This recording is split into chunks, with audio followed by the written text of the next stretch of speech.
नमस्कार दोस्तों, मित्रों।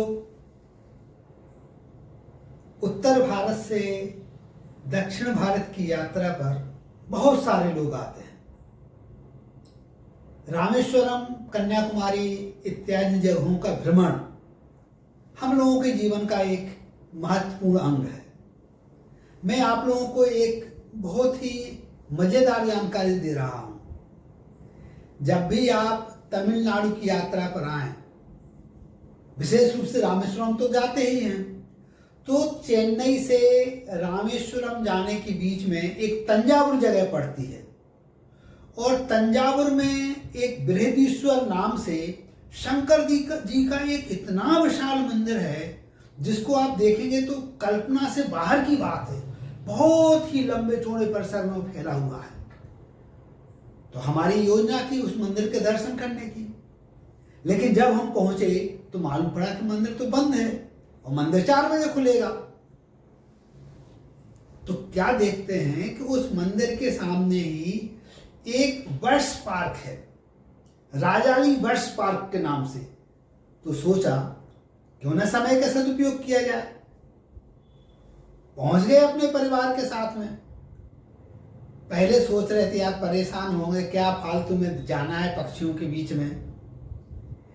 लेकिन जैसे ही अंदर गए और वहां का भ्रमण किया, सारी थकान दूर, सारे पैसे वसूल। आप कहोगे कैसे कह रहे हैं, आप देखना भी है वीडियो। सबसे बड़ी बात है, अनेक प्रकार के पक्षी तो हमको देखने को मिले, लेकिन सबसे बड़ी बात मुझे जो देखने को मिली, जैसा आप वीडियो में देखेंगे कि मेरे द्वारा पक्षियों को दाने खिलाए जा रहे हैं। मेरे हाथ के ऊपर पक्षी बैठा हुआ है। पक्षियों के पार्क में अलग अलग उनकी जगह बनी हुई है।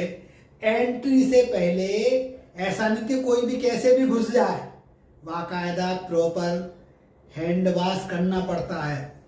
हाथों को अच्छी तरह से धोना पड़ता है। यदि आप हाथ नहीं धोएंगे तो जो छोटे पक्षी हैं उनके बीच में आपको प्रवेश की अनुमति नहीं है। तो मित्रों, जब उन पक्षियों के बीच में गए हाथ धोकर के अच्छी तरह से, तो एंट्री पर ही हमारे लिए कुछ दाने दिए गए। पहले तो समझ में नहीं आया, लेकिन जैसे ही अंदर गए तो सारी महिमा समझ में आ गई, क्योंकि मैंने देखा कि लोग यूं हाथ फैलाए हुए हैं और पक्षी उनके हाथों पर आकर के बैठ रहे हैं। बड़ा अजूबा, पहली बार मैंने देखा। मैंने भी वही टेक्निक अपनाई। जैसे ही मैंने किया, एक पक्षी आया, दूसरा पक्षी भी आ गया। इतना मन प्रसन्न हो गया। और पक्षियों के बीच की जो चहचहाट है, आहा, कहने क्या। तो मैं जो बात आप लोगों से कहना चाह रहा हूं कि पक्षियों की चहचहाट हमारे मन को जो प्रसन्नता प्रदान करती है, तो तमिलनाडु के टूर पर जब आप जाएं, दक्षिण भारत आएं, रामेश्वरम जाएं, कन्याकुमारी जाएं, तो अपनी यात्रा में तंजावुर को भी शामिल कीजिए।